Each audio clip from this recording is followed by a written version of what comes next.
First and foremost thing that you have to keep in mind for any optional is coverage of syllabus. Some students may not have that feasibility to complete 100%. Then in that case, at least you have to cover all the parts of the syllabus from where PYQs have been already asked. Whatever you are doing, whatever the subject you are doing, you should ensure that you are conceptually clear. You are going to differentiate your content by enriching it through the anthropological perspectives. What do you mean by perspectives? Perspective means in what way you are looking at, through which lens you are looking. Not everybody looks through the same, they look at differently. Hello everyone, welcome to Shiva Teja Sir. See, we have already done multiple interviews. If you see last year, All India Rank 4, Siddharth Ramkumar, we have done an interview and he has explained what he has done for the anthropology paper 1, paper 2, the resources that he has used. Benzo, again we have done an elaborate video with him. And this year also, you have Abhishek and you have Vineet, and again within few days we will be doing with the other rankers as well. See, they have all explained what they have done in the process. But again, I have been receiving lots of queries that what to do to get 300 plus in anthropology option. So I thought, let me make one video so that I can share it with everyone whoever asks, and it will be helpful for you as well. So that you want to go through or make yourself conscious about what you have to do to score 300 plus in anthropology. First and foremost thing that you have to keep in mind for any optional is coverage of syllabus.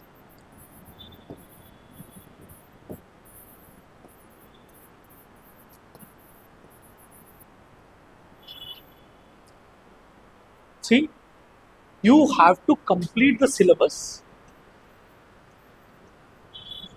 100%. But sometimes some students may not have that feasibility to complete 100%. Then in that case, at least you have to cover all the parts of the syllabus from where PYQs have been already asked. At least these parts you have to cover. So first and foremost, completing the syllabus.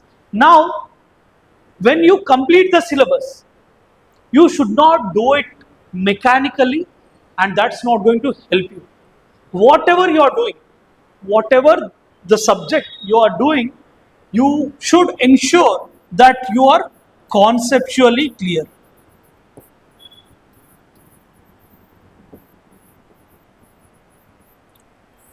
I would again say, ensure that you are conceptually clear, and if you have any problem with respect to concepts, first thing you can refer to EPG Pathshala, you can refer to IGNU. Even then, if you are not able to understand, if you have a problem with respect to your concepts, in that case, you can fill the Google form given below. I'll try to address your query. You can fill the form. I'll try to address your query and try to make your concept clear. But I don't promise that I can do immediately, but definitely I'll reach out to you. But those who are preparing for 2025 mains, so I'll take them as priority. So first thing, so you have to ensure that you are doing the syllabus, but while doing, you are conceptually clear. This is the second thing. Then, when you are conceptually clear, you have understood it, right? Now, you have to differentiate your content, alright? So, once you have done the syllabus, you are clear with the concepts, your basics, then what's needed is, everybody will write the same thing. Everybody is having access to IGNO, EPG Pathshala, they are open resources. Then now, how are you going to differentiate your content? You are going to differentiate your content by enriching it through the anthropological perspectives.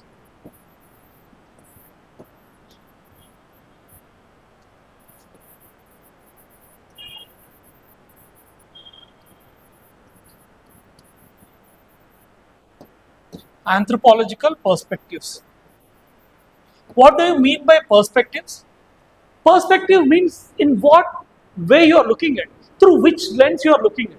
Not everybody looks through the same lens, they look at differently, right? So in that case, when you try to address a particular topic, then you should keep in mind you have 5 branches in anthropology: socio-cultural, physical anthropology or biological anthropology, you have archaeological anthropology, then Indian, so linguistic anthropology, applied anthropology. So, but in our syllabus, we have two more modules, Indian anthropology and tribal anthropology, which generally falls under the applied anthropology. So, when you are writing an answer or when you are studying a particular topic, if you are reading a particular topic, try to look at from other lens as well. So, whether they are interconnected or they will be helpful in understanding it. So, this is very important. And at the same time, anthropology gets tougher in two ways. People might be thinking these days the questions are getting tough, how to deal with them, or they are becoming more dynamic, how to deal with them. So, they can make questions tougher only in two ways. One, they'll ask you the critical analysis of it, critically analysis. So, they'll ask you to critically analyze the topic, or the other way is the contemporary understanding.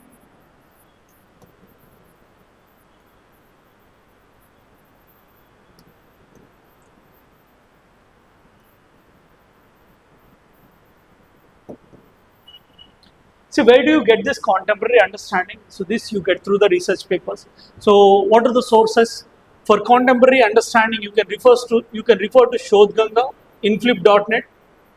You can refer to JSTOR. You can refer to EPW, Economic Political Weekly journals. So, these journals you can refer and can develop the contemporary understanding. So, I would say not everybody does it by their own, not everybody refers to somebody or some coaching. So you can do it both the ways. So should you have to take coaching for anthropology? Then it depends how much time you have. So if you have plenty of time, around 2 years, then I would say you can do it by yourself. You can refer to the authentic standard sources. The sources I would be telling again, I'll be making a separate video. You can refer those standard sources and then you can add your contemporary understanding and critical analysis from these research papers. So through that you will be able to complete your syllabus, understand it, and at the same time make your answer holistic from different branches. Okay, you are trying to look at it from different branches. At the same time, you are giving the critical perspective and the contemporary understanding. If you can do this, then you are sorted with your syllabus and whatever the anthropology work you have, right? So, from learning perspective, you have done it. So, you have gathered, you have understood, you have upgraded and made it enriched. So, next comes the role of conversion of your knowledge onto paper. See, examiner doesn't know how much hard work you have made or you have done behind for the entire year. They don't care. They only care how much effort you have put in presenting in your answer. So unless and until you convert the information or knowledge you have onto the paper, there is no use of your knowledge. So you can tell that I have read n number of books, I have done so much of PhD in anthropology, but it's of no use unless and until you put it on paper. So what's more important is to convert your knowledge onto the paper. So here comes the role of answer writing. What you have to do is practice writing answers. First comes daily. So what you have to do is, instead of completing entire syllabus at one go and then start writing, what you have to do, first take a topic, understand it, make yourself conceptually clear, then critically analyze, add the contemporary understanding, then immediately take the previous year question, okay, whatever the previous year question that is there in the topic, and try to answer the question. So within the question, all the toppers always emphasize that you have three parts: introduction, body and conclusion. So which becomes very important. So you have to address these three things. In the introduction, context is very important in anthropology. In the beginning itself, examiner becomes clear that whether you have understood the demand of the question or not. There itself, he gets an impression. So I always keep telling that you don't get a second chance to make first impression. So here itself, you should grab the attention of the examiner, right? So this is very important. So whenever you are writing introduction, what is the backdrop that helps you write a good introduction? Your conceptual clarity, which helps to contextualize the introduction according to the demand of the question. Then coming to the body, what becomes here important? Okay, so when coming to the body, what becomes important here is addressing the demand of the question. First, whatever the parts that are there, you have to address it. At the same time, make your answer multi-dimensional. In GS, you do multi-dimensional, right? So the same thing you have to do it here. You should not write as dimensional answer. You should not write a monodimensional answer. Rather, you should write a multi-dimensional answer. So, in order to make it holistic, what is multi-dimensional anthropology? Trying to look at it from different branches and writing the different anthropological perspectives that how which scholar is trying to look at. So you give their different views, so that becomes the holistic answer, and you can add some examples and case studies to it by dividing. So when you are addressing the demand of the question, you have to make multiple headings, subheadings, and write the points within them using the scholars and presenting their views. And then coming to the conclusion. So conclusion is the area where you will be getting the marks. So ensure that whenever you are writing or reading a topic, to think of what conclusion you should give in this topic so that it is forward looking and identifying the gaps. First you identify the gaps. So now in the conclusion you try to give a solution to it or try to say something which is futuristic. So that will help you give good conclusion. So once you do this practice on daily basis and then you take a test. So you have to take a test. When you take test, try to present your answers, what you have learned in daily answer writing, try to inculcate and incorporate all the things and now get it evaluated personally. Okay, so random evaluation doesn't benefit. I would say get it evaluated from your mentor, senior, friend or anyone or teacher, whoever is available to you. Get it evaluated personally. Try to ask them where did I go wrong and where I should make improvements. So from tests, what you can do is whatever the gaps or lacunae that you have in your content or your understanding, you can cover it here. So this way, you can make yourself conceptually clear, complete your syllabus, at the same time add or enrich it by using the research papers and do the critical analysis, do the daily practice, and then you do the weekly tests that will help you overcome all the problems that you face generally with the syllabus. Now, if you can do all these things, then it is very much possible to score 300 plus, and more than this, nobody can do anything. So, I told you that there are two possible ways. One, you take help of a person who can directly give you everything and they are working for you, covering the number of hours which you have to do later.